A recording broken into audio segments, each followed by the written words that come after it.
এজন্য আমি বলি, teach your children the Holi Quran. The Holi Quran will teach your children everything. আপনি আপনার ছেলের শুধু কোরআনটা শিখান, কোরআন আপনার ছেলের সারা দুনিয়াটা শিখাই দিবে। এজন্য কোরআন শিখাতে রাজি আছেন তো? এমন এক কিতাব, একটা অক্ষর বললে 10টা নেকি পাওয়া যায়। পৃথিবীর আর কোনো কিতাবে পাওয়া যাবে? শ্রীমদ্ ভগবত গীতা, ওম শান্তি ওম, বুদ্ধাং শরণং গচ্ছামি, ধম্মাং শরণং গচ্ছামি, নির্বাণং পরমং সুখং, নির্বাণং পরম শান্তি, ওম শান্তি। কয় সওয়াব? সওয়াব কয়টা? কথা কন। আর যদি পড়েন আলিফ লাম মিম, সুবহানাল্লাহ কইবেন না? কি এক কিতাব আল্লাহ দিল। আলিফ লাম মিম, বিষ্ণু বললেন লা আকুলু আলিফ লাম মিম হারফুন বাল আলিফু হারফুন, লামু হারফুন ওয়া মিমু হারফুন। সূরা বাকারার শুরুতে যে আলিফ লাম, মনে করো না তিনটা মিললে এক অক্ষর, বরং আলিফ ওয়া হারফুন। আলিফ একটা হারফ, লাম একটা হারফ, মিম একটা হারফ। আলিফ লাম মিম বললে আপনার আমলনামায় 30টা রিওয়ার্ড সওয়াব দিয়ে দিবে কে? এক একটা আয়াত পড়লে জান্নাতের বিল্ডিং এক এক তলা করে উঁচা করে দিবে কে? কিয়ামতের ময়দানে সুপারিশের ব্যবস্থা করে দিবে কে? এজন্য কোরআনের সাথে সম্পর্ক বাড়ানোর দরকার আছে না নাই? এই কিতাবটাতে কোনো ভুল আছে কি? সন্দেহ আছে?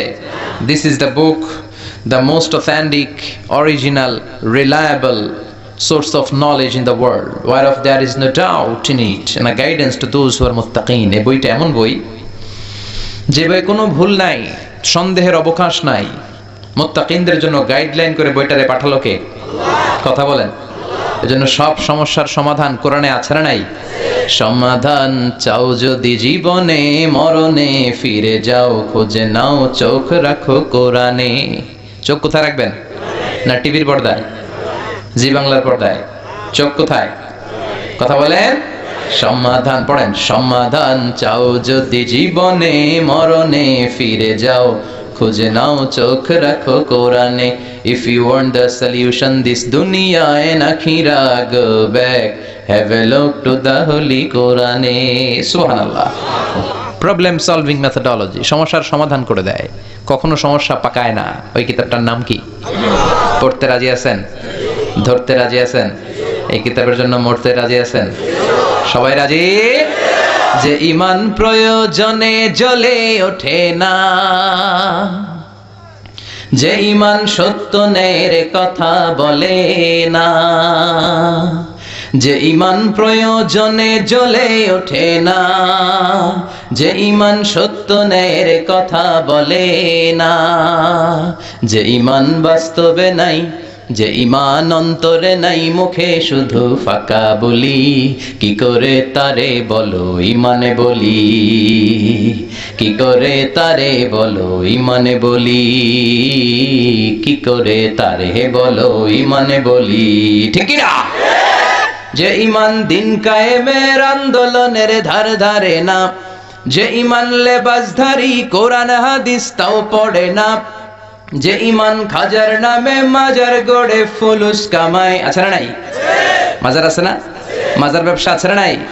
যে ঈমান খাজার নামে মাজার গড়ে ফুলুস কামায়, যে ঈমান শিরকিয়াতের আমল করে ভীত না হয়, যে ঈমান অন্তরে নাই, যে ঈমান বাস্তবে নাই, মুখে শুধু ফাঁকা বলি, কি করে তারে বলো ঈমানে বলি, কি করে তারে বলো ঈমানে বলি, কি করে তারে বলো ঈমানে বলি।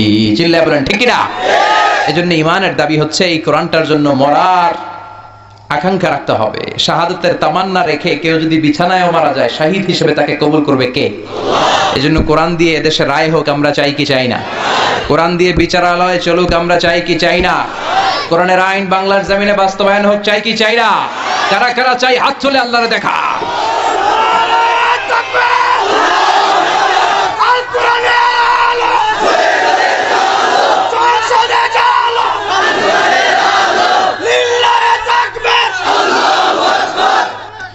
আল্লাহ আমাদের স্লোগানকে তুমি কবুল করো।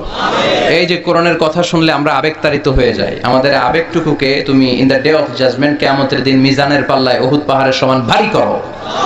আজকের প্রোগ্রামটাকে তুমি কবুল করো। এই কোরআনটা পড়তে হবে। প্রথম দায়িত্ব হচ্ছে কি করতে হবে? ওয়ারাত্তিলিল কোরআনা তারতিলা, তারতিলের সাথে কোরআন পড়ো, তাইলেই সওয়াব। ইচ্ছা মতো বললে সওয়াব আছে? কথা কন। আবার মুরব্বীরা কোরআন পড়তে পারে না, থেমে থেমে পড়ে, আটকে আটকে যায়। বিশ্বনবী বললেন, আটকে আটকে যারা কোরআনে পড়ে তাদের ডবল সওয়াব। এক হলো কোরআন পড়ার সওয়াব, আর এক হলো পড়ার জন্য যে কষ্ট হচ্ছে, কষ্টের সওয়াব। সুবহানাল্লাহ। আবার আল্লাহ বললেন, ওয়াইদা কুরিআল কুরআনু ফাসতামিউ লাহু ওয়া আনসিতু লাআল্লাকুম তুরহামুন। ও নবী, যখন কোরআন তেলাওয়াত হয়, যখন কোরআনের আলোচনা হয়, কোরআনের তাফসীর হয়, কান লাগিয়ে মনোযোগ দিয়ে শুনবা। কার কথা? এই কোরআনের তেলাওয়াত যদি মনোযোগ দিয়ে শুনতে শুরু করে দাও, রহমতের বারিধারা তোমার উপর নাজিল করবে কে? তাহলে প্রথম দায়িত্ব কোরআন পড়তে হবে বিশুদ্ধভাবে, তাহলেই সওয়াব। 2 নাম্বার দায়িত্ব কোরআন শুনতে হবে। গান শোনা যাবে না। গান শোনা যাবে? কি শুনতে হবে? শেখ আব্দুর রহমান আস-সুদাইসির তেলাওয়াত ভালো লাগে না? শেখ সুরাইমের তেলাওয়াত, বান্দার ইবনে আজিজ আল বালিলা তেলাওয়াত কেমন লাগে? শেখ মিশারি রাশেদ আল আফাসি ভালো লাগে না? আইয়ুব বিন ইউসুফ কেমন লাগে? খালিল আল হুসারি শুনলে মনে হয় আকাশ থেকে এখনই কোরআন নাজিল করছে। এজন্য কোরআনের প্রতি প্রথম দায়িত্ব কোরআনের তেলাওয়াত। বিশ্বনবী বললেন, মান লাম ইয়াতাগান্না বিল কোরআন ফালাইসা মিন্না। আমার যে উম্মত গুনগুন করে, সুর করে, সুন্দর করে কোরআন তেলাওয়াত করে না, ওই লোক আমার উম্মত হতে পারে না। সুর করে পড়বেন। অনেকে কয়, হুজুর আমার সুর নাই। কি নাই? আপনার যেটা আছে ওইটাই আপনার সুর। সুর নাই কে কইছে? টয়লেটে ঢুকলে তো কত সুর বাইরে হয় আপনার। গোসলখানায় কাপড় কাচার সময় গান আছে না নাই? টয়লেটে ঢুকলে গান আছে না নাই? তখন আপনার সুর আসলো কোত্থেকে? এজন্য যার গলায় যতটুকু সুর আছে, প্রাণ ভরে ওই সুর দিয়ে তেলাওয়াত করেন, আমলনামাটারে সওয়াব দিয়ে পূর্ণ করে দিবে কে? বিশ্বনবী একবার আবু মুসা আল আশারীর বাড়ির পাশ দিয়ে গেলেন।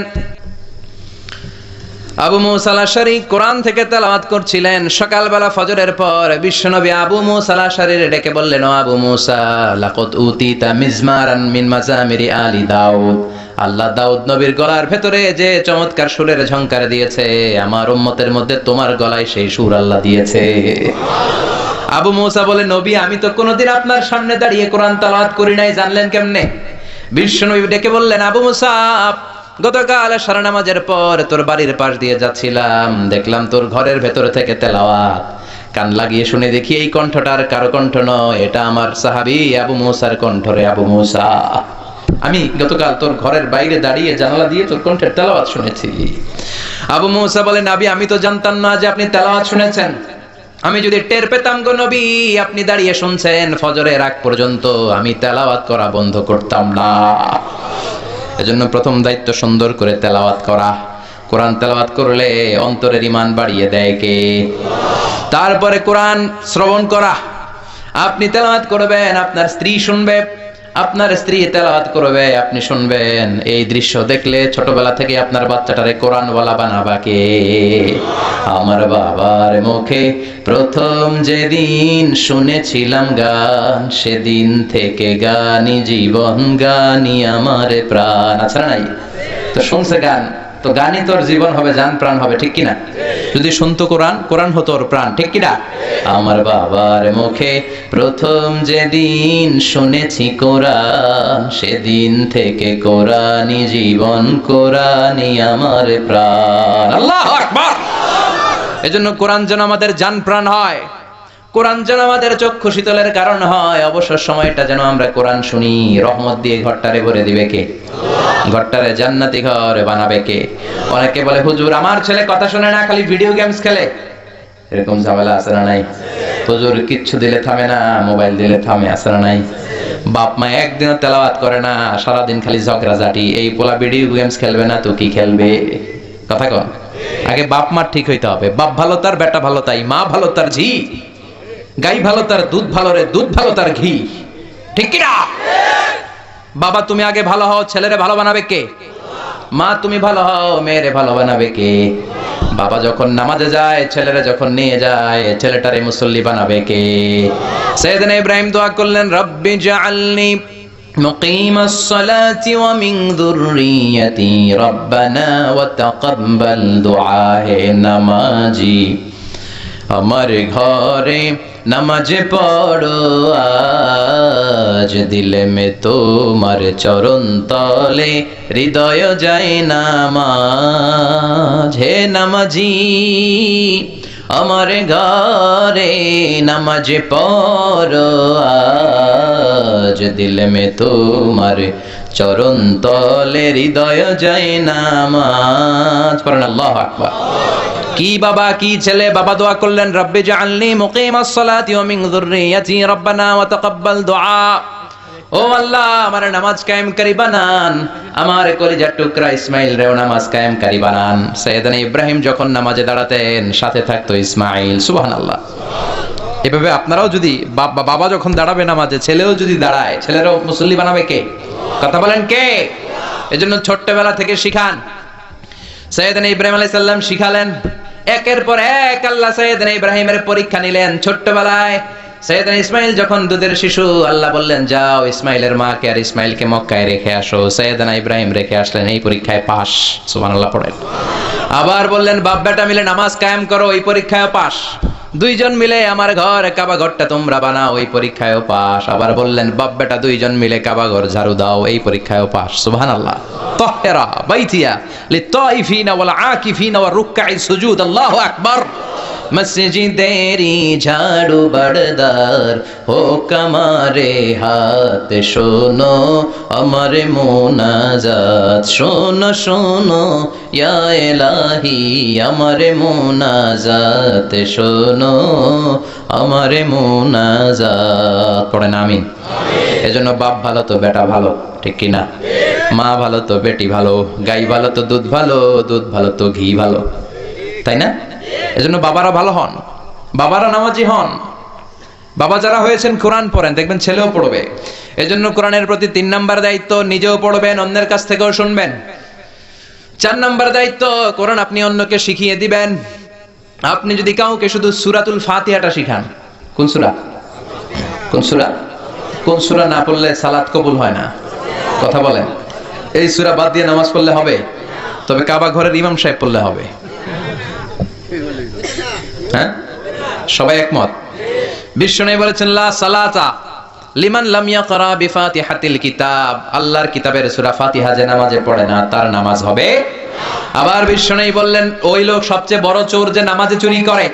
সাহাবারা বললেন নবী নামাজে কেমন করে চুরি করে? বিশ্বনবী বললেন ওই লোকটা সবচেয়ে বড় চোর যে রুকুর মধ্যে চুরি করে, সেজদায়ও চুরি করে।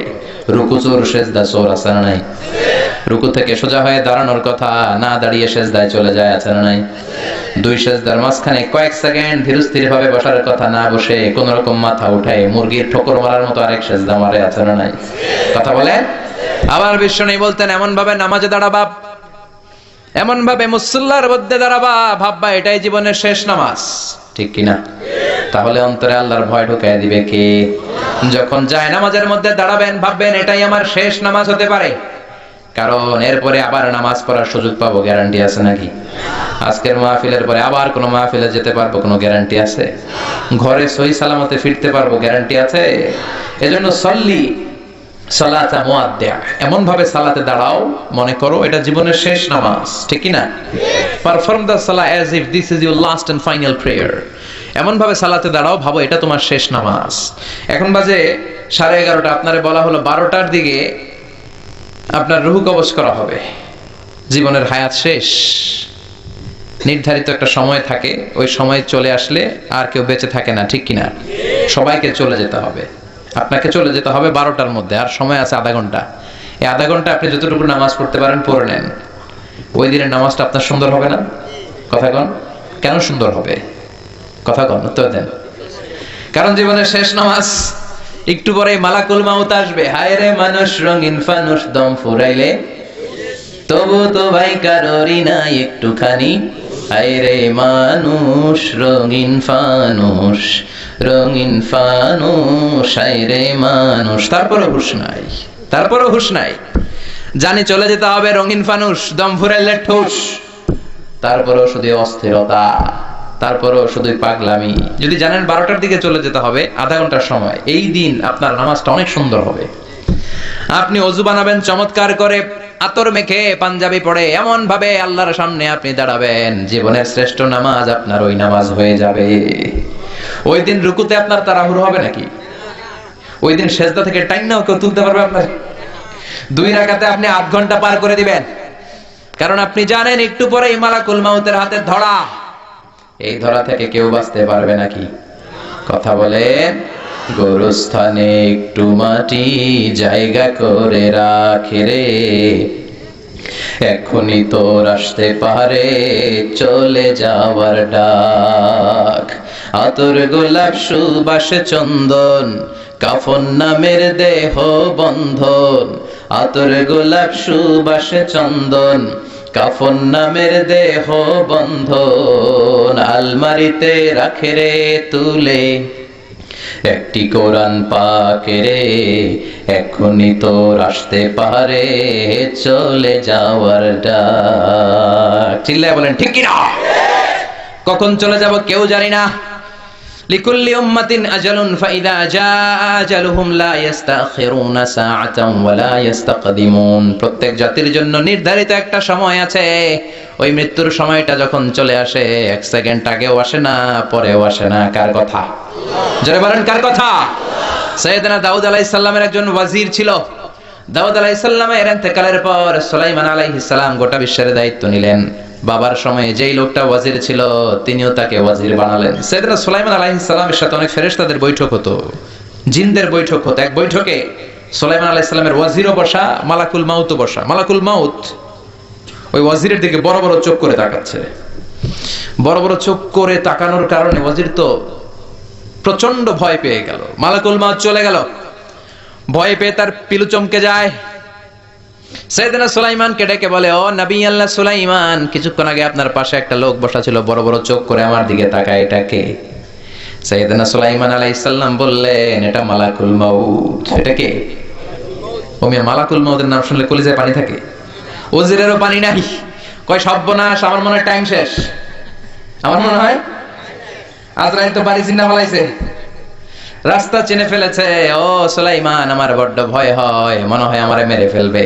আপনি অর্ডার দিলে জিনেরা কথা শুনে, আকাশের মেঘ কথা শুনে, বাতাস আপনার কথা শুনে, আকাশের মেঘ আর বাতাস আপনি অর্ডার করেন, মেঘ আর বাতাস যেন আমাকে উড়িয়ে নিয়ে হিন্দুস্তানের সবচেয়ে দূরের একটা দ্বীপের মধ্যে ফেলে দিয়ে আসে। আমার ভয় লাগে, অনেক ভয় পাচ্ছি, আমার ফেলে দিয়ে আসতে বলেন। সাইয়েদনা সুলাইমান বাতাসে বললেন, যাও এর নিয়ে রেখে আসো হিন্দুস্তানের সবচেয়ে দূরের একটা জনপদে, রেখে আসা হলো। কিছুক্ষণ পর মালাকুল মাউত সাইয়েদনা সুলাইমানের কাছে হাজির। সাইয়েদনা সুলাইমান আলাইহিস সালাম বললেন, আপনি না বৈঠকে ছিলেন, কই গেলেন? কয় আপনার ওয়াজিরের রূহটা হিন্দুস্তানের ওই দূরের দ্বীপ থেকে কবজ করে নিয়ে আসছি। সুবহানাল্লাহ পড়েন। মালাকুল মাউত বলে, কিছুক্ষণ আগে রব্বুল আলামিন আমার কাছে ফরমান জারি করেছে, ও মালাকুল মাউত, সুলাইমানের ওয়াজিরের রূহ কবজ করো হিন্দুস্তানের সবচেয়ে দূরের দ্বীপে। আমি আয়েশা দেখি আপনার পাশে বসা, এজন্য বড় বড় চোখ করে তাকাইছি। তো ভাবলাম আল্লাহ যেহেতু বলেছে হিন্দুস্তানের ওখান থেকে রূহ কবজ করতে, টাইমও হয়ে যাচ্ছে, আমি চলে গেলাম। আমি যাওয়ার সাথে সাথে দেখলাম মুহূর্তের মধ্যে বাতাস আপনার ওয়াজিরকে তুলে হিন্দুস্তানের ওই দ্বীপের মধ্যে ফেলে দিয়েছে। আমি রূহটা কবজ করে নিয়ে এসেছি। চিল্লায় বলেন আল্লাহু আকবার। টাইমিংটা অন টাইম, লা ইস্তাখিরুনা সাআতা ওয়া লা ইস্তাকদিমুন। এক সেকেন্ড আগেও হয় না, পরেও হয় না। আল্লাহু আকবার। ছেলেকে ইয়াতীম করে বাবারে নিয়ে যায়, স্ত্রীকে বিধবা করে স্বামীকে নিয়ে যায়, বন্ধুরে একলা ফেলে রেখে আরেক বন্ধুরে নিয়ে যায়। মৃত্যুর একটা নির্ধারিত সময় আছে না নাই? যদি জানতে পারেন 12টায় আপনার নির্ধারিত সময়, এখন 2 রাকাত নামাজ যদি পড়েন, নামাজটা কেমন হবে? কেমন হবে? কথা বলেন, সুন্দর হবে না? এজন্য always consider this prayer is my last prayer in my life. আমার এই নামাজটা হতে পারে আমার জীবনের শেষ নামাজ, ঠিক কি না? তার মানে কোরআনের প্রতি প্রথম দায়িত্ব আমরা তেলাওয়াত করব প্রতিদিন। রাজি আছেন? সবাই রাজি? 2 নম্বর দায়িত্ব তেলাওয়াত শুনবো। 3 নম্বর অন্যকে শিখায় দেব। শুধু সূরা ফাতিহা যদি কাউরে আপনি শিখায় দেন, আজীবন সে যতবার সূরা ফাতিহা পড়বে ওইটার একটা পার্সেন্টেজ সওয়াব আপনার আমলনামায় দিবে কে? সুবহানাল্লাহ পড়েন। তাহলে অন্যকে শিখাতে রাজি আছি তো? এরপরে কোরআন মুখস্থ করব। শুধু হাফেজ সাহেবের দায়িত্ব কোরআন মুখস্থ করা নয়, এটা গোটা উম্মতের দায়িত্ব, পুরো মুসলিম উম্মার দায়িত্ব। হাফেজ সাহেব তো করে 30 পারা, আমি করব 10 পারা, আপনি করবেন 5 পারা, ও করবে 3 পারা, এরকম সবার কয়েক পারা মুখস্থের দরকার আছে না নাই? কোরআনের প্রতি সর্বশেষ এবং সবচেয়ে গুরুত্বপূর্ণ দায়িত্ব হচ্ছে মাতৃভাষায় কোরআনকে বোঝা। কোন ভাষায়? আপনাদের মাতৃভাষা কি? কথা বলেন। সালাম সালাম হাজার সালাম, সকল শহীদ স্মরণে আমার হৃদয় রেখে যেতে চাই তাদের স্মৃতির চরণে। পড়েন, সবাই পড়েন। সালাম সালাম হাজার সালাম সকল শহীদ স্মরণে আমার হৃদয় রেখে যেতে চাই তাদের স্মৃতির চরণে। পড়েন আমিন। এই শহীদদের কারণে আমরা ভাষা পেয়েছি। মাতৃভাষা কি আমাদের? সবাই বলেন। সিয়েরা লিওন একটা দেশ আছে, নাম শুনছেন? ওরা বাংলা ভাষাকে ওদের দ্বিতীয় ভাষা হিসেবে ঘোষণা দিয়েছে। 21শে ফেব্রুয়ারি গোটা বিশ্বে এখন ইন্টারন্যাশনাল মাদার ল্যাঙ্গুয়েজ ডে হিসেবে পালিত হয়। আলহামদুলিল্লাহ পড়েন। কিন্তু এই বাংলা ভাষা তুই আমরা এখন হিন্দিতে কথা কই, আছে না নাই? হিন্দি সিনেমা দেখি, বাংলায় কিছু দেখতে চাই না। আল্লাহ জাতিকে তুমি হেদায়েত দাও। আর জোরে পড়েন আমিন। এজন্য বাংলায় কোরআন বুঝতে হবে, কোরআনের তাফসীর পড়তে হবে। বাংলা তাফসীর আছে না নাই? আরবি তাফসীর বুঝেন না, আল্লাহর দরবারে আপনি এক্সকিউজ করবেন, আল্লাহ আরবি বুঝি নাই। কিন্তু এটা বলতে পারবেন না কি আল্লাহ বাংলা বুঝি নাই? বলতে পারবেন? আপনি কি বলতে পারবেন আল্লাহ আমি বাংলা বুঝি নাই, মাফ করে দেন? মাফ করবে আল্লাহ? কথা বলেন। এজন্য মাতৃভাষায় বাংলা ভাষায় কোরআনকে বুঝতে হবে, বুঝাতে হবে। প্রতিদিন কয়েকটা করে হলেও আয়াত, কোরআনের অনুবাদ, বঙ্গানুবাদ আমাকে পড়তে হবে, জানতে হবে আল্লাহ কি জানাতে চাইলেন। জানার দরকার আছে না নাই? সবাই জানতে রাজি? কষ্ট হচ্ছে আপনাদের? কথা বুঝতে পারতেছেন তো? তাকবীর দেন তো, লিল্লাহে তাকবীর। আমি ছোট্ট একটা সূরা তেলাওয়াত করেছি, অনেক রাত, বেশি সময় নিব না। আসুন অল্প কিছু সময় আমরা কথা শুনি। আমি সূরাতু আত-তাকাসুর থেকে তেলাওয়াত করেছি। এই সূরাটি অনেক চমৎকার। এই সূরাটির সেন্ট্রাল থিম হচ্ছে we have to go back to our Lord. আমাদেরকে চলে যেতে হবে আমাদের রবের কাছে। We can not stay here for ever. আমরা আজীবনের জন্য এখানে থাকতে আসি নাই। We have to go back to our Lord. আমাদেরকে ফিরে যেতে হবে। পুরা সূরার সার কথা এটাই। আলহামদুলিল্লাহ কোন? আমরা এখানে থাকতে আসি নাই, চলে যাব। থাকতে চাই, বাঁচতে চাই, আজীবন পৃথিবীর মধ্যে আমরা থেকে যেতে চাই, কিন্তু থাকতে পারবো নাকি? কবরে যাওয়া লাগবে কি লাগবে না? কথা কন। একদিন মাটির ভেতরে হবে ঘর, রে মন আমার কেন বাঁধো দালান ঘর, রে মন আমার কেন বাঁধো দালান ঘর। প্রাণ পাখি উড়ে যাবে পিঞ্জর ছেড়ে, ধরা ধামে সবই রবে তুমি যাবে চলে। বন্ধু বান্ধব যত, মাতা পিতা দ্বারা সুত, সবই হবে তোমার পরে। মন আমার কেন বাঁধো দালান ঘর, একদিন মাটির ভেতরে হবে ঘরে। মন আমার কেন বাঁধো দালান ঘর। ঠিক কি না? চলে যেতে হবে, থাকার জন্য আসি নাই। দাদা চলে গেল, বাবা চলে গেল, আমাকেও যেতে হবে। আমার ঘরে যে সন্তানগুলো আছে এগুলো যাবে। কথা কর। নাতিপুতি যেগুলো আছে এগুলো যাবে। ঠিক কি না? চলে যেতে হবে, থাকতে পারবে না কেউ। We have to go back to our Lord. ফিরে যেতে হবে। এই সূরাটা আমাদেরকে এটাই শিখাতে চায় যে আমরা চলে যাব। আমরা কি থাকার জন্য আসছি? কথা কর। এখানেও থাকবো না, কবরেও থাকবো না। এখানে সাময়িক সময়, কবরের ভেতরেও সাময়িক সময়, আসল সময় হলো আখিরাতে। দুইটা রাস্তা সেদিন হয়ে যাবে, একটা যাবে জান্নাতে আর একটা জাহান্নামে। ওইটা আসল পথ। চিল্লায় এখন ঠিক কি না?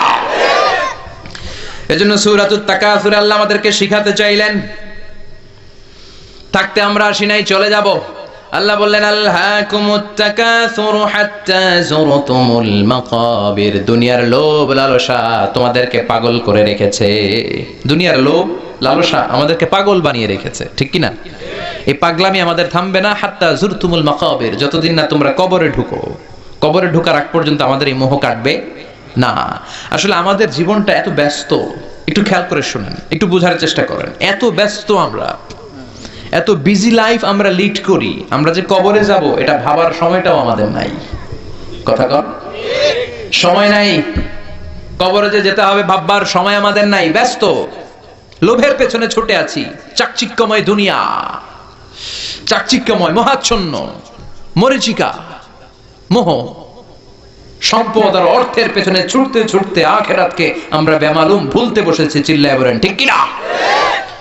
এটা যেন আমাদের মস্তিষ্ক থেকে হারিয়ে না যায়, আখিরাতকে যেন আমরা বেমালুম ভুলে না যাই, আমাদেরকে রিমাইন্ডার দেওয়ার জন্য আল্লাহ বললেন আলহাকুমুত তাকাসুর হাত্তা যুরতুমুল মাকাবির। দুনিয়ার লোভ লালসা তোমাদেরকে পাগল বানিয়ে রেখেছে, কবরে ঢোকার আগ পর্যন্ত তোমরা এই লোভ লালসা থেকে বের হতে পারবে না। কার কথা? কথা বলেন। সবাইকেই যেতে হবে, কেউ কি বাঁচবে? নবীরা বাঁচতে পারছে? কথা কন। আদম আলাইহিস সালাম বাঁচতে পারছিলেন? উনি কয় বছর হায়াত পেয়েছে জানেন? বলেন তো একজন। 1000 বছর। আলফুসানা, 1000 বছর সাইয়েদনা আদম আলাইহিস সালাম পৃথিবীতে বেঁচে ছিলেন, এবং উনি পৃথিবীর একমাত্র মানুষ, উনি জানতেন উনি কয়দিন পরে মরবেন। সুবহানাল্লাহ। বাইরে গিয়া শুধুমাত্র কেবলমাত্র সাইয়েদনা আদম আলাইহিস সালামই জানতেন যে আমি 1000 বছর বাঁচবো, আর আমরা কেউ জানি না। ওনাকে জানিয়ে দেয়া হয়েছে এই জন্য, কারণ তিনি প্রথম মানুষ। মৃত্যু যে কত কষ্টের উনি জানে না, মৃত্যু কেমন কোনোদিন দেখে নাই। সুবহানাল্লাহ। এজন্য জানলে ওনার মধ্যে তেমন ভয় নাই। আল্লাহু আকবার বলেন। হায়াত ছিল কয় বছর? 1000 বছর। বুখারীর বর্ণনা, বুখারী না, আবু দাউদের বর্ণনা। সাইয়েদনা আদম আলাইহিস সালামকে সৃষ্টি করার পরে আমরা সবাই ওনার ঔরস জাত সন্তান না, এজন্য ওনাকে বলে আবুল বাশার, সব মানুষের আদি পিতা। সাইয়েদনা আদমকে বসিয়ে আমাদের সবাইকে রাখা হলো। উনি বললেন আল্লাহ এগুলো কারা? এই কোটি কোটি। আল্লাহ বললেন এই কোটি কোটি মানুষ তোমার সন্তান। হঠাৎ তিনি একটা রূহকে দেখে পছন্দ করে বললেন আল্লাহ এই রূহটা কার রূহ? আল্লাহ বললেন আদম এটা তোমার সন্তান দাউদ আলাইহিস সালামের রূহ। সুবহানাল্লাহ। আল্লাহ এই দাউদ রে কয়দিন হায়াত দিয়েছেন আপনি? আল্লাহ বললেন ওরে দিয়েছি 40 সানা, মাত্র 40 বছর। দাউদ আলাইহিস সালাম কয় বছর বেঁচে ছিলেন? মাত্র 40 সানা, 40 বছর পৃথিবীতে ছিলেন। সাইয়েদনা আদম বললেন আল্লাহ এত সুন্দর রূহটা, এত সুন্দর দেহটা, আমার এত সুন্দর সন্তান দাউদকে এত কম বয়স দিলেন কেন? বাড়ায়া দেন। কি করেন? আল্লাহ কয় নো নো, রুফিআতিল আকলাম ওয়া জাফফাতিস সুহুফ, লেখা হয়ে গেছে, এটার বাড়ানো কমানো যাবে না, বাড়াতে পারবো না। সাইয়েদনা আদম আলাইহিস সালাম বললেন আল্লাহ আমি থাকবো কয় বছর? আল্লাহ বললেন 1000 বছর। দুনিয়াতে তোমার হায়াত হলো আলফুসানা, 1000 বছর। সাইয়েদনা আদম বললেন আল্লাহ আমি আমার 1000 বছরের মধ্যে থেকে 60 বছর আমার এই সন্তান দাউদ রে দিয়ে দিলাম। আমি দুনিয়াতে 940 বছর থাকলেই চলবে, আমি 60 বছর দিয়ে দিলাম। 40 আর 60 মিলে কত হয়েছে? কথা কন। আল্লাহ আপনি 100 বছর দিয়েন। আল্লাহ বলে ঠিক আছে। সাইয়েদনা আদম আলাইহিস সালাম পৃথিবীতে আসলেন, পৃথিবীতে বসবাস করতে আরম্ভ করলেন। দিন যায়, রাত আসে, মাস গড়িয়ে বছর আসে। ঠিকই 940 বছর পর মালাকুল মাউত এসে হাজির, কারণ লিকুল্লি উম্মাতিন আজাল ফাইদা জাআ আজালুহা লা ইস্তাখিরুনা সাআতান ওয়া লা ইস্তাকদিমুন। মৃত্যুর অন টাইম একটা বিষয় আছে, নির্ধারিত সময়ে মরণ হয়। 940 বছরের ওই মুহূর্তে চলে আসলেন। মালাকুল মাউত বলে ও সাইয়েদনা আদম, মালাকুল মাউত আমি এসেছি আপনার রূহ কবজ করার জন্য, রেডি হয়ে যান। সাইয়েদনা আদম বলে কেন আসছো? কয় রূহ কবজ করতে।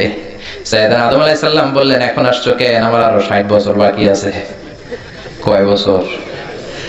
মালাকুল মাউত বলে না আপনি 40 বছর দিয়ে দিয়েছিলেন, 60 বছর দান করেছেন, 940 বছরেই আপনারা চলে যাওয়ার কথা। আদম আলাইহিস সালাম কয় না আমি দেই নাই। কি কয়? আমি আরো বাঁচুম, আরো 60 বছর থাকুম আমি, যাও তুমি। ভুলে গেছে। কি করেছে? ভুলে গেছে, মনেই করতে পারতেছে না যে দিছিল। রুহের জগতে 60 বছর যে দান করে দিয়েছিল দাউদ আলাইহিস সালামকে, মনেই করতে পারছে না। স্মৃতি হাতরে হাতরে মরে যায়, মনে আসে না।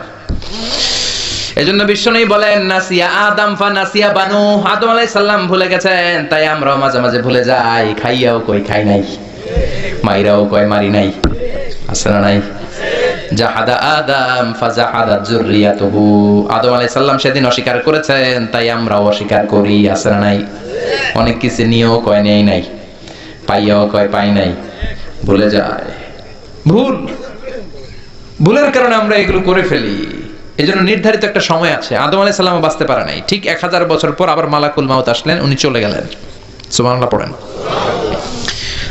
এভাবে সাইয়েদনা ইদ্রিস আলাইহিস সালাম চলে গেলেন, মুসা আলাইহিস সালামও চলে গেলেন। সাইয়েদনা মুসা আলাইহিস সালামের মৃত্যুর সময় যখন এসেছে, মালাকুল মাউত এসে সালাম না দিয়ে ঘরে ঢুকেছে। মুসা আলাইহিস সালাম বললেন মান আন, তুমি কে? আনা মালাকুল মাউত। কেন আসছো? আপনার রূহ কবজ করতে আসছি। মুসা আলাইহিস সালাম দেখলেন দিব্যি একজন মানুষের মতো দেখা যায়, আর কয় মালাকুল মাউত। দেখা যায় কি আর বলে কি? সাইয়েদনা মুসা আলাইহিস সালাম বললেন এদিকে আয়, রূহ কবজ করাইতেছি, আয়। Come on here man, come on. মালাকুল মাউত এক পা আগায় দুই পা পিছায়, মনে মনে ভাবে দুনিয়ার সব মানুষগুলো আমারে দেখলে দেয় দৌড়, আজকে মনে হয় আমারে দিতে হবে দৌড়। ঠিক যেই চিন্তা ওই কাজ, সাহস করে গেলেন, থাপ্পড়। মুসা আলাইহিস সালামের কথার আগে হাত চলতো, কি চলতো? এক থাপ্পড় মেরে ফেরাউনের বাবুর ছিঁড়ে দুনিয়া থেকে শেষ। ওই অভ্যাস তখনও ছিল, আবার দিলেন, এক থাপ্পড়ের চোটে চোখ নাই। মালাকুল মউত যেটাই ভাবছেন ওইটাই আসলে দিছে, দৌড়, এক দৌড়ে আল্লাহর কাছে। আল্লাহ বললেন, এটা অনেক মেজাজ ওয়ালা নবী, তোমার দিয়ে হবে না, তুমি যাও, তোমার চোখ আমি সারিয়ে দিলাম। রব্বুল আলামিন মুসা আলাইহিস সালামকে ডেকে বললেন, মুসা তোমার হাতটা একটা গরুর পিঠের উপরে রাখো। রাখলাম। হাতের নিচে গরুর যত পশম, প্রতিটা পশমের বিনিময়ে হায়াত বাড়িয়ে দিলাম। সাইয়েদনা মুসা আলাইহিস সালাম বললেন, আল্লাহ বুঝলাম হাতের নিচে 2000 পশম, 2000 বছর হায়াত বাড়িয়ে দিলেন, কিন্তু এই এক্সট্রা হায়াত যখন শেষ হয়ে যাবে তারপরে কি হবে ওইটা আগে কোন, আগে ওই মীমাংসা করেন। 2000 বছর তো বাঁচবে, এরপরে কি হবে? আল্লাহ বললেন, কুল্লু নাফসিন যায়িকাতুল মাউত, এই পৃথিবীতে যারা প্রাণ নিয়ে এসেছে সবাইকে চলে যেতে হবে, কেউ থাকবে? তুমিও থাকতে পারবে না। সাইয়েদনা মুসা আলাইহিস সালাম বললেন, ফাল আনা, তাহলে আমি এখনই চলে যাব। আল্লাহু আকবার। চলে গেলেন। বিশ্বনবীও থাকতে পারলেন না, পেরেছেন? কথা কোন? বিশ্বনবী কোথায়? কোথায়? ডেকে লও মাবুদ আল্লাহ,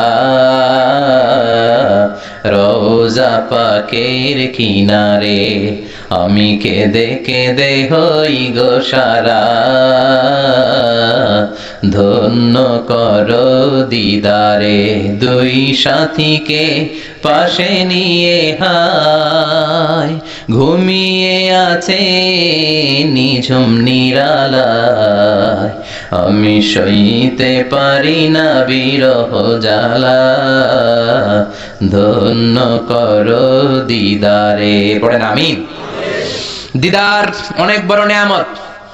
বিশ্বনবীকে স্বপ্ন জগতে দেখতে পাওয়া সাধারণ চারটেখানি বিষয় না, কিন্তু এটা বিশ্বনবীর কাছে চাওয়া যায় না। চাবেন কার কাছে? এজন্য ডেকে লাও রাসূলুল্লাহ নয়, ডেকে লাও মাবুদ আল্লাহ। চিল্লায় বলেন ঠিক কিনা? আল্লাহর কাছে চাইতে হবে, নবীর কাছে নয়। কাকে দিদার দেয়া হয়, কাকে দেয়া হয় না, এটা মীমাংসা করে কে? এটা ডিসাইড করে কে? এই জন্য চাইতে হবে কার কাছে? বিশ্বনবীও থাকতে পারেন নাই, চলে গেলেন, প্রচন্ড অসুস্থ।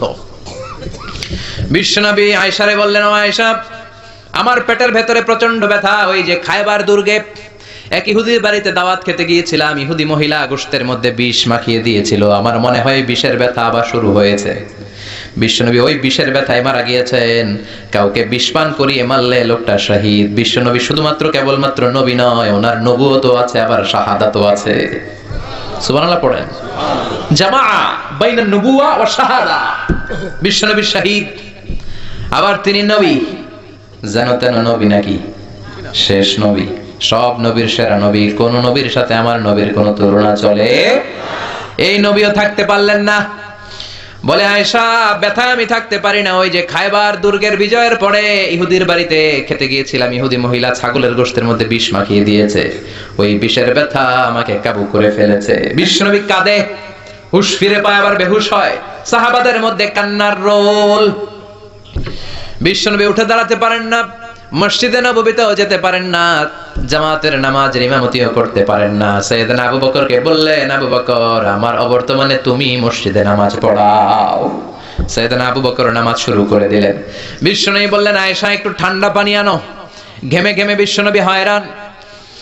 পানি আনার পরে পানির ভেতরে হাত ঢুকিয়ে বিশ্বনবী ঠান্ডা হাত দুটো দিয়ে চেহারার মধ্যে এরকম মেসেজ করতে লাগলেন, মাসে করতে লাগলেন, আর বলতে লাগলেন, ইন্নালিল মাউতি লাসাকারাত, হায় রে মরণের কি জ্বালা, মরণের কি কষ্ট, আমি সহ্য করতে পারছি না।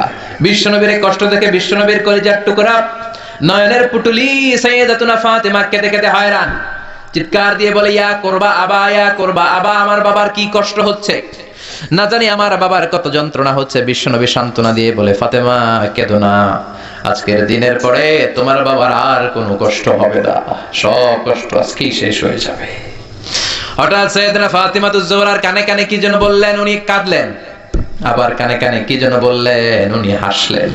বিশ্বনবীর ইন্তেকালের পরে মা আয়েশা জিজ্ঞেস করলেন, ও ফাতেমা, বিশ্বনবীর ইন্তেকালের দিন তোমার কানে কানে কি যেন বললো, তুমি কেঁদে দিলা কেন? আবার একটু পরে কি যেন বললা, হেসে দিলা কেন? ফাতেমা বলে, বিশ্বনবী আমার কানে কানে বলেছিল, ও ফাতেমা ধৈর্য ধারণ করো, আমার সময় আর বেশি নাই। কারণ আল-ইয়াউমা আকমালতু লাকুম দীনাকুম ওয়া আতমামতু আলাইকুম নি'মাতি ওয়া রাদিতু লাকুমুল ইসলাম দীনা। ইসলামকে আল্লাহ পরিপূর্ণ করেছেন, আমি হয়তো আর পৃথিবীর বুকে থাকবো না, আমি চলে যাব রে ফাতেমা। সাইয়্যিদাতুনা ফাতেমা কাঁদতে শুরু করলেন। কিছুক্ষণ পর আবার কানে কানে বললেন, ও ফাতেমা তুমি কেঁদো না, আমার ইন্তেকালের পরে আমার পরিবার বর্গের মধ্য থেকে অল্প কিছু দিনের ব্যবধানে তোমার সাথে আমার আখিরাতে দেখা হয়ে যাবে রে ফাতেমা। সাইয়্যিদাতুনা ফাতেমা তখন হেসে দিলেন, পড়েন আল্লাহু আকবার। ওই বিশ্বনবীও কি থাকতে পারছে নাকি? কথা কম। আপনারা পারবেন? আমরা পারবো?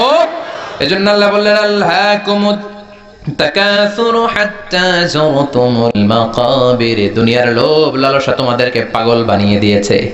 এই পাগলামি আর মোহ তোমাদের থামবে না যতদিন না তোমরা কবরের ভেতরে ঢুকবা। কার কথা? কার কথা? আল্লাহকুমুত তাকাসুর, বেশি বেশি চাওয়ার লোভ তোমাদের মধ্যে বাসা বেঁধেছে। বেশি বেশি পাওয়ার আকাঙ্ক্ষা আমাদের আছে না নাই? এটা আছে ওটা চাই, নারী আছে গাড়ি চাই, বাড়ি আছে ওটা চাই, চাওয়ার কোনো শেষ নাই। আনলিমিটেড হিউম্যান ডিমান্ডস আছে না নাই? সনের ঘর মনে মনে কয় টিনের ঘর হলে ভালো, আল্লাহ টিনের ঘরের ব্যবস্থা করে দিল। এবার মনে মনে কয় কাঁচা পাকা দালান হলে ভালো, এটাও হইছে। তারপর ভাবে একটা পাকা দালান যদি হইতো কত ভালো হইতো, ওইটাও আল্লাহ ব্যবস্থা করে দিছে। এবার মনে মনে কয় একটা ফ্ল্যাট যদি কিনতে পারতাম, আছে না নাই? কথা বলে। সাইকেল যার আছে হুন্ডা চায়, হুন্ডা যার আছে প্রাইভেট কার চায়, প্রাইভেট কার যার আছে হেলিকপ্টার চায়, আছে না নাই? যিনি মেম্বার চেয়ারম্যান হতে চায়, চেয়ারম্যান সাহেব এমপি হতে চায়, এমপি সাহেব মন্ত্রী হইতে চায়, মন্ত্রী কি হইতে চায়? বাংলাদেশে এই সুযোগ নাই। বাংলাদেশে হয় উনি নয় উনি, এই দুই উনির বাইরে কেউ হবে? কথা কন, আরো জোরে বলেন। আল্লাহ আমাদেরকে ভালোভাবে চালানোর তৌফিক দেখ। এই দুইটা মাই তো আমরা পাইছিলাম, ঠিক কিনা? এই মা যদি আমগরে আগলে রাখে, আমরা সন্তানরা কোন আপত্তি জানাবো না, কিন্তু ইসলাম দিয়ে চালাতে হবে দেশ। চিল্লায় বলো ঠিক কিনা? এজন্য আল্লাহ বললেন, আল্লাহকুমুত তাকাসুর, বেশি বেশি পাওয়ার আকাঙ্ক্ষা তোমাকে পাগল বানিয়ে দিয়েছে। পাগলের মতো আমরা ছুটছি, আরো লাগবে, আরো আরো খাবো, সব আমার। এরকম একটা মানসিকতা আছে না নাই? লাগলেও চায়, না লাগলেও চায়। মোবাইল নাই, আল্লাহর কাছে কান্দে, আল্লাহ একটা মোবাইল যদি থাকতো, সবার হাতে মোবাইল, সবাই টিপে, আমি টিপতে পারি না, আছে না নাই? আল্লাহ একটা নোকিয়া সেটার ব্যবস্থা করে দিছে। এবার মনে মনে কয় এরকম একটা যদি পাইতাম, টাচ মোবাইল, টাচ করলে গান বাইর হয়, আছে না নাই? আল্লাহ এটাও দিয়ে দিলে। এবার কয় আল্লাহ, অনেকে দেখি পিছনে একটা আপেল থাকে, আপেল চিনো? হ্যাঁ, আইফোন আপেল থাকে না? আল্লাহ একটা আপেল দরকার, আপেল, আল্লাহ একটা আপেলের ব্যবস্থা করে দিছে। এবার কয় আল্লাহ আইপ্যাড লাগবে, আইপ্যাড, এটারে কয় আইপ্যাড। এরপর আল্লাহ আইপ্যাডও দিছে। এবার কয় আল্লাহ ম্যাকবুক প্রো লাগবে, চিনো? আমার বাসায় একটা আছে ম্যাকবুক প্রো, ওইটা হাই কনফিগারেশনের কাজগুলো করার জন্য লাগে, রিসার্চের কাজে, বিভিন্ন কাজে লাগে, ওইটাও আল্লাহ দিছে। এবার কয় আল্লাহ ক্রেওয়ান সুপার কম্পিউটার লাগবে। ইউনাইটেড স্টেটস অফ আমেরিকাতে যারা মিলিটারি বেসে কাজ করে তাদের ম্যাথমেটিক্যাল ইকুয়েশন ড্র করার জন্য ওইটা লাগে, ওইটাও দিছে। এবার কয় আল্লাহ আরেকটা লাগবে, আছে না নাই? মানুষের চাহিদার কোনো শেষ নাই। এজন্য আল্লাহ বললেন, আল্লাহকুমুত তাকাসুরু হাত্তা যুরতুমুল মাকাবির। মানুষের অতিরিক্ত পাওয়া, এই প্রাচুর্যতার লোভের কোনো শেষ নাই যতক্ষণ না মানুষ কবরে ঢুকবে, ঠিক কি না? মানুষের স্বভাব হলো আরো চাই, কি কয়? আরো চাই। এটা ফকিরের স্বভাব। কার স্বভাব? তার মানে আমরা সব ফকির নি, আমরা কি ধনীকে? জুমার দিনে দেখবেন ফকিররা কি করে, যেদিকে টাকা ওইদিকে খাওয়া মারে, যেদিকে টাকা হাত পাতে আবার ওদিকে, আবার ওদিকে, খালি চায়, লাগলেও চায়, না লাগলেও চায়, ঠিক কিনা? এজন্য আল্লাহ বললেন, ইয়া আইয়ুহান নাসু আনতুমুল ফুকারাউ ইলাল্লাহ ওয়াল্লাহু হুয়াল গনিয়ুল হামিদ। ও গোলামেরা, তোরা হলি ফকির, ধনী একজন তিনি কে? চাহিদা আর আমাদের শেষ নাই, আরো লাগবে, আরো লাগবে। ওর বাড়ি আছে, আমারও বাড়ি লাগবে, ওর গাড়ি আছে, আমারও গাড়ি লাগবে, ও নামাজ পড়ে, আমারও নামাজ লাগবে, এটা নেই। কথা কন। ও যাকাত দেয়, আমিও দিমু, এটা নাই। ওর মেয়েগুলো পর্দা করে, আমারটারও পর্দা করামু, ওইটা নাই। কিন্তু ওর বাড়ি আছে দুইটা, আমার লাগবো তিনটা। ওর গাড়ি আছে চারটা, আমার লাগবো। ওর আছে 6 তলা বিল্ডিং, আমার কয় তলা? ইয়াতাতাওয়ালুনা ফিল বুনিয়ান। ওয়ান তারাল হুফাতাল উরাতাল আলাতা রিয়া আশা ইয়াতাতাওয়ালুনা ফিল বুনিয়ান। বিশ্বনবী বললেন কিয়ামতের একটা আলামত হলো, before the day of judgement people will start to compete to construct high rises buildings in the cities. শহরে বড় বড় বিল্ডিং বানানোর প্রতিযোগিতা করবে, ঠিক কি না? বিশ্বনবী বললেন যাদের পায়ে জুতা নাই, গায়ে জামা নাই, খাওয়ার মতো খাবার নাই, তারা একদিন এলাকায় ধনী হয়ে যাবে, এরকম আছে না নাই? তারপরে বিল্ডিং বানানোর প্রতিযোগিতা করবে আর বলবে সব আমার, আমার এলাকা, আমি এই এলাকার নেতা খেতা, আছে না নাই? কিশোরগঞ্জে মনে হয় নাই? প্রতিযোগিতা আছে না? কে কাটছে বড় করতে পারে, হালাল না হারাম, দুই হাতে এরকম করে, আছে না নাই? মুরব্বী যারা উত্তর দেন। আজ থেকে ধরেন 30 বছর আগের কথা, কিশোরগঞ্জে বড় বড় বিল্ডিং আছিল? কথা কন।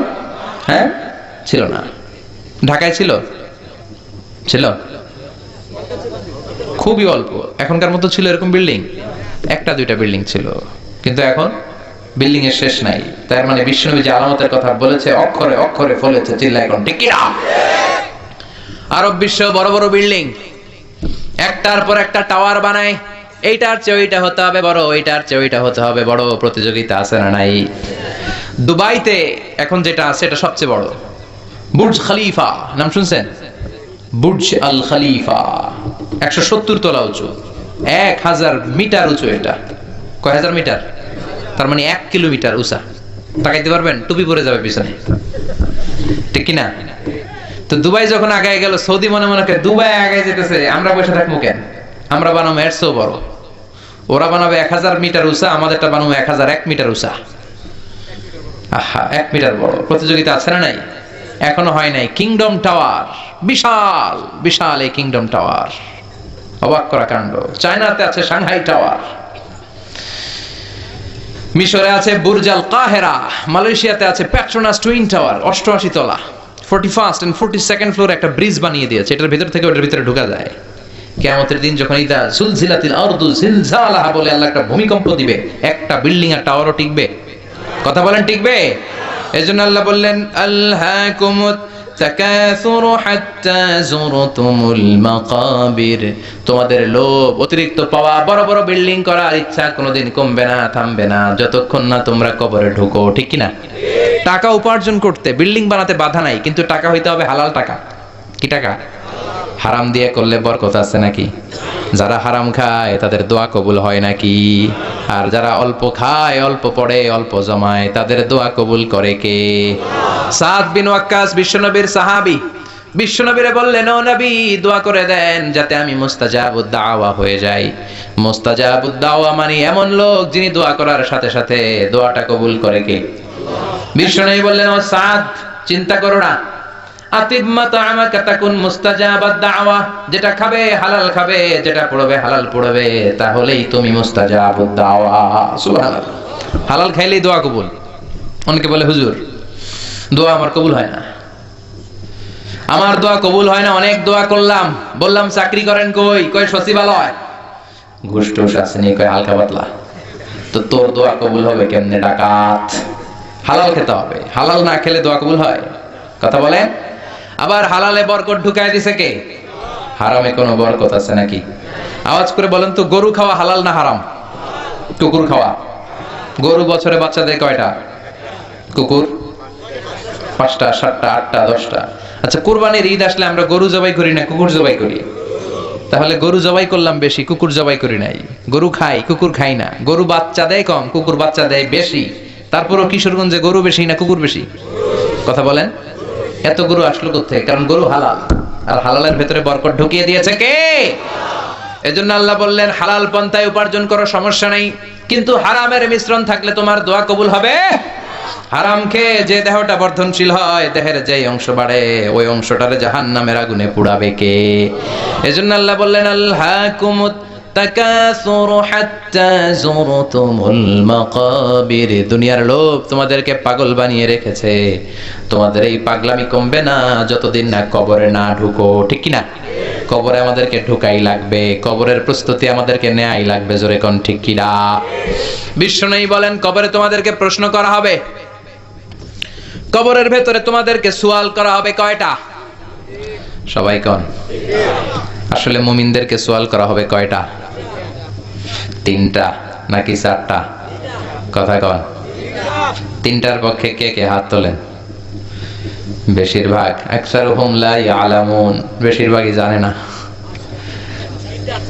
সুবহানাল্লাহ পড়েন। চারটা বলছে অনেকে, আলহামদুলিল্লাহ। মুমিনদের চারটা প্রশ্ন, কয়টা? কথা বলেন। মুমিনদের চারটা, আর কাফিরদের কয়টা? কাফিরদের তিনটা। বিশ্বনবী বললেন, আর আল কবরু রাউদাতুম মিন রিয়াদিল জান্নাহ ওয়া হুফরাতুম মিন হুফারিন নার। এই কবরটা কারো জন্য জান্নাতের বাগান, কারো জন্য জাহান্নামের গর্ত। ও আল্লাহ, আমাদের কবরটারে তুমি জান্নাতের বাগান বানিয়ে দাও। লম্বা একটা সময় আমাদের কাটাতে হবে। মরার পরে আপনার মনে হবে আমার পুরো জীবনটাই ছিল একটা দুঃস্বপ্ন। নতুন এক লম্বা জীবন, এই সময় যেন আর কাটে না। হাজার হাজার বছর শুয়ে থাকতে হবে। অন্ধকার রাত, ঘুটঘুটে অন্ধকার। এই অন্ধকার যেন শেষ হবার নয়। চিল্লায় বলেন ঠিক কিনা? মুমিনদেরকে প্রথম প্রশ্ন করা হবে, তোমার রবের নাম কি? মার রব্বুক, আমাদের রবের নাম কি? আল্লাহ আমারে রব, এই রবই আমার সব। সবাই বলেন, আল্লাহ আমারে রব, এই রবি আমার সব। দমে দমে তনু মনে তারি অনুভব। আল্লাহ আমারে রব, এই রবি আমার সব। তোমার দুনিয়াতে আমি যেদিকে তাকাই, অথই নেয়ামতে ডুবে আছি সবাই। পাখালির গানে শুনি তসবি কলরব, তসবি কলরব। আল্লাহ আমার রব, এই রবি আমার সব। পড়েন, আল্লাহ আমার রব, এই রবি আমার সব। প্রথম প্রশ্ন করা হবে, মার রব্বুক, রবের নাম কি? আমরা কি বলবো? আল্লাহ। দ্বিতীয় প্রশ্ন করা হবে, ওমা দীনুক, তোমার ধর্মের নাম কি? আমরা কি বলবো? আলহামদুলিল্লাহ, সবাই পড়ে। তৃতীয় প্রশ্ন করা হবে, বিশ্বনবীর চেহারাটা দেখিয়ে বলা হবে, মান হাযার রাজুল, এই লোকটারে চিনো কিনা? আমরা বলবো চিনি, উনি আমাদের প্রাণের নবী। ঠিক কিনা? চাঁদের চেয়ে সুন্দর তুমি, নবী আমার কামলিহি ওয়ালা। সুবহানাল্লাহ পড়েন। দো জাহানের বাদশা তুমি, প্যারা নবী সাল্লে আলা। দো জাহানের বাদশা তুমি, প্যারা নবী সাল্লে আলা। চাঁদের চেয়ে সুন্দর তুমি, নবী আমার কামলিহি ওয়ালা। পড়েন আল্লাহু আকবার। আমরা বলবো, এটা আমাদের বিশ্ব নবী, এটা আমাদের প্রাণের নবী। এই নবীর জন্য আমরা সব করতে রাজি ছিলাম। এই নবীকে ছাড়া আমরা কিছু বুঝতাম না, কারণ এই নবীবাদ তো কোরআনবাদ, নবীবাদ তো ইসলামবাদ। এই নবী আছে তো সব আছে। ঠিক কিনা? নবীর মাধ্যমে আমরা চিনেছি কারে? নবী আমাদেরকে সালাত শিখিয়েছেন, যাকাত শিখিয়েছেন। নবী কেমন করে হজ করতে হয় সেটা দেখিয়েছেন। কেমন করে ভদ্র হতে হয়, কেমন করে ইনসাফ প্রতিষ্ঠা করতে হয়, কেমন করে বিজাতিদের সাথে আচরণ করতে হয়, কেমন করে পররাষ্ট্রনীতি পরিচালনা করতে হয়, কেমন করে স্ত্রীদের সাথে আচরণ করতে হয়, কেমন করে ছোট্ট ছোট্ট বাচ্চাদের মাথায় হাত বুলিয়ে দিতে হয়, সবকিছু বিশ্বনবী আমাদেরকে শিখিয়েছে। ঠিক কি না? আমরা বলবো এটা আমাদের প্রাণের রাসূল। এই রাসূলকে ছাড়া আমরা কিচ্ছু বুঝি না। আল্লাহু আকবার। তিনটা প্রশ্নের উত্তর যখন করতে পারবেন, চতুর্থ আরেকটা প্রশ্ন আপনাদেরকে করা হবে, ওমা ইলমুক, শিখে যান। ওই দিন মনে পড়বে আমার কথা, আজারের ভেতর ঠিকই কইছিল, প্রশ্ন তো আরেকটা আছে। পড়াইছি তিনটা, আরেকটা আসছে নতুন করে। ঝামেলা আছে না নাই? পরীক্ষায় প্রশ্ন চারটা, শিখছেন কয়টা? আরেকটার জন্য ভেজাল আছে না? চতুর্থ প্রশ্ন, ওমা ইলমুক, এলেম কি, মানে কোত্থেকে পারলা? এই তিনটা প্রশ্নের উত্তর কেমন করে জানলা? কাপনের কাপড়ে লিখে আনছো কিনা, নাকি হাতের মধ্যে কেউ লেখা দিছিল? অনেকে স্কেলের মধ্যে এরকম নকল নিয়ে যায়, আছে না নাই? কাগজের মধ্যে নকল লইয়া মৌজায় ঢুকায়, আছে না নাই? টুপির ভিতরে নকল, আছে না নাই? বোতামের ভিতরে, আছে না নাই? ঘড়ির ভিতরে, আংটির ভিতর, আছে না নাই? ওই যে সব নকলে পিএইচডি করছে, এগুলা যেগুলা কয় আছে। নকলের সাথে আমাদের কোনো সম্পর্ক নাই, জেনে যেতে হবে তথ্যসূত্র কি। ফেরেশতারা বলবে, what is the source of your answers? এই যে উত্তরগুলা পাল্লা, এটার তথ্যসূত্র কি, কিভাবে জানলা? বলতে হবে কোরআন। এই কোরআন থেকে পড়ে পড়ে আমি জেনেছি। চিল্লায় বলো ঠিক কি না? বিশ্বনবীর হাদিস পড়ে জেনেছি, ইসলামী সাহিত্যগুলো পড়ে পড়ে আমি জেনেছি, নকল করি নাই। তার মানে চারটা প্রশ্নের উত্তর দিতে পারবেন, আলহামদুলিল্লাহ। ফেরেশতারাও খুশি, বলবে আহলান সাহলান, খোশ আমদেদ, কংগ্রাচুলেশন। সুবহানাল্লাহ পড়েন। ফায়ুফসাহু লাহু কবরুহু, তার কবরটারে ৭০ যিরাআন ৭০ হাত লম্বা করে দেয়া হবে। ইফতাহু লাহু বাবুন ইলাল জান্নাত, জান্নাতের দিকে একটা দরজা করে দেয়া হবে। জান্নাতের সুঘ্রাণ, জান্নাতের এয়ার কন্ডিশনের ঠান্ডা ঠান্ডা বাতাস তার কবরটারেও ঠান্ডা করে দিবে। ইউলবাসু মিন লিবাসি আহলিল জান্নাহ, জান্নাতের দুটো পোশাক তারে পরিয়ে দেয়া হবে। আর বলা হবে নাউম কা নাউমিল আরুস, বর যেমনি বাসর রাতে কনেকে নিয়ে আনন্দের ঘুম দেয়, তুমি এরকম একটা ঘুম দাও। সুবহানাল্লাহ পড়ে। কি বলবে? ঘুমাও, ঘুমাও, স্লিপ টাইট, আনন্দে ঘুমাও, আরামসে ঘুমাও। বাসর রাতে বর যেমনি কনেকে নিয়ে ঘুমিয়ে পড়ে, তুমিও ঘুমিয়ে যাও। আনন্দের একটা ঘুম জান্নাতি লোকটা কবরের মধ্যে দিবে। ইসরাফিলের সিংহার আগে ওই ঘুম আর ভাঙবে না। সুবহানাল্লাহ। ও আল্লাহ, আমরা যেন 4টা প্রশ্নের উত্তর দিয়ে জান্নাতি পোশাক পরে একটা ঘুম দিতে পারি, তুমি কবুল করো। পড়ে না আমিন। আর যারা ইসলাম মানে নাই, যারা কোরআন মানে নাই, যারা মা বাবার সাথে বেয়াদবি করেছে, যারা নাস্তিকতার দোষর সেজেছে, যারা বিশ্ব নবীর গালি দিয়েছে, যারা কাফের, যারা নাস্তিক, যারা বামপন্থী, তাদের কাছেও দুজন ফেরেশতা আসবে। আসওয়াদান আজরাকান, নীলাভ চক্ষু, কালো গাত্র বর্ণের, দেহের রং কালো, চোখের রং নীল। দেখতে ভয়ঙ্কর না? এসেই বলবে ওঠ, বস, বল তোর রবের নাম কি? মার রব্বু। কয় জানি না। কি বলে? আমি কোন রব টব জানি না, আমি শুধু নেতা খাতাদের পিছনে পিছনে ঘুরেছি, আমি খালি সমাবেশের মধ্যে ককটেল বোমা মারতাম। এরকম ডাকাইত আছে না নাই? আমি 31st নাইটে মেয়েদের ওন্না ধরে টান দিয়েছি, আমি এলাকার মধ্যে টেন্ডারবাজি করেছি, আমি চাঁদাবাজি করেছি, আমার নাম সবাই দিছে কানা রমজান। আছে না নাই? আমি ছিলাম ডাকাত। রক টপ কি আমি জানি না। I don't know anything about it. What are you talking about? Drop. I don't know. কিচ্ছু জানি না আমি, রক টপ কি আমি জানি না। মাফ চাই, দোয়া চাই। ফেরেশতারা বলবে ওকে। দ্বিতীয় প্রশ্ন, ওমা দীনুক, তোর ধর্মের নাম কি? কয় ধর্ম আবার কি? ধর্ম আবার? আমার কোনো ধর্ম নাই। আমি মাও সেতুংয়ের রাজনীতি করতাম, কাল মার্কসের রাজনীতি করতাম, আমি জ্বালাও পোড়াওয়ের রাজনীতি করতাম, আমি মানুষ মারতাম, আমি ছিলাম মার্ডারের বড় ক্যাডার, একের পর এক মার্ডার করতাম খালি আমি। আমার মতো গুলি চালাতে কেউ জানতো না, আমি ছিলাম সন্ত্রাসদের বস, কুখ্যাত সন্ত্রাসী, আমার কোনো দিন নাই। তৃতীয় প্রশ্ন, ওমান হাযার রাজুল, এই লোকটাকে? কই চিনি না, তবে উনারে আমি গালে দিতাম দুনিয়াতে। উনার বিরুদ্ধে কথা বলার জন্য একটা বিরিয়ানির প্যাকেট পাইলে শাহবাগের মঞ্চে ওইটা মিছিল দিতাম। আসলে না এরকম টাকায়? চিনি না, আমি চিনি না, আমি ওনার গালি মারতাম। ফেরেশতারাকে দাঁড়া, আঙ্গুল খেলা শুরু করতেছে। 3টা প্রশ্নের উত্তর যখন দিতে ব্যর্থ হলো, ফেরেশতারা বলবে হায় আফসোস, লা দাঁড়াইতা ওয়ালা তালাইতা, কিছুই তো পারলি না তুই, কপাল পোড়া ডাকাত, কিছুই পারলি না, এখন তোর কি হবে? হাতে থাকবে বিশাল হ্যামার, ফায়ুদরাবু বিমাতারিকা মিন হাদিদ, লোহার একটা হাতুড়ি দিয়ে মাথার মধ্যে দিবে বাড়ি। ও মা গো, কইয়া দিব চিৎকার। এক বাড়িতে মাথা নাই, ঠ্যাং নাই, দেহটা চূর্ণ বিচূর্ণ হয়ে যাবে, 70 গজ জমিনের ভেতরে ঢুকে যাবে। ওর চিৎকারে পুরো কবরস্থানটা তখন থারথার করে কাঁপবে। এই হলো 1 নাম্বার শাস্তি। 2 নাম্বার শাস্তি, দেহটা আবার মিলে যাবে, আবার হাতুড়ি দিয়ে বাড়ি, আবার ও মা গো বলে চিৎকার, আবার দেহটা ফিট হয়ে যাবে। জমিনকে বলা হবে ইয়া আরদু ইলতাইমি, ও জমিন তুমি 2 দিক থেকে এই টাকাটারে চাপা দাও। জমিন চাপা দিবে, ক্লাপস করবে এভাবে, ডান দিকের পাঁজর বায়ে চলে যাবে, বাম দিকের হাড্ডি ডান দিকে আসবে, পুরো দেহটা পাউডার হয়ে যাবে। হাত্তা সাআ, কিয়ামত পর্যন্ত, ইসরাফিলের সিংহায় ফুৎকার পর্যন্ত এই শাস্তি, এই পানিশমেন্ট, এই খেলা চলতেই থাকবে। চিল্লায় পড়েন নাউযুবিল্লাহ।